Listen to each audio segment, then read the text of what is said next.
My name is Ann Appra, and I'm with Catering Tips 101, but I'm really a Mary Ann. And this is ginger. Ginger, this ugly little root, packs a whole lot of flavor.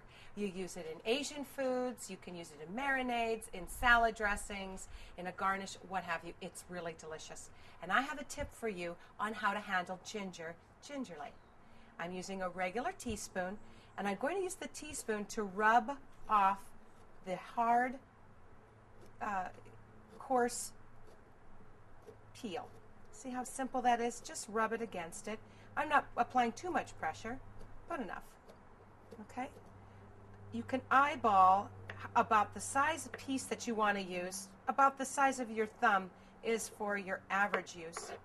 And what's nice is ginger keeps for a pretty long time, as long as you keep it wrapped. So this big chunk of root I can use for 3 or 4 dishes.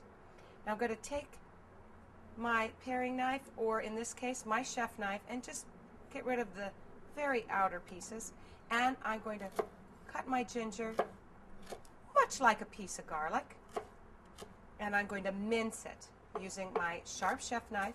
I'm just going to do lots of nice little cuts. Now that's very fibrous, so know that that's going to be happening.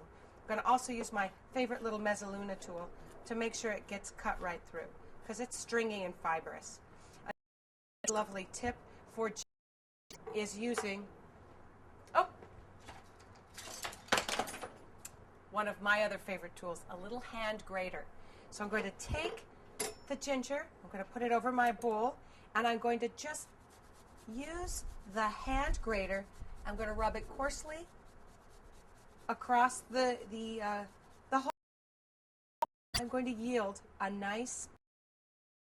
All I need to do is squeeze it, and now I have fresh, pungent ginger juice. Boom. You can also put the pieces in it and add it. Just adds a little more flavor, body, and nutrients. Ginger, very good for you, very healthy, and delicious.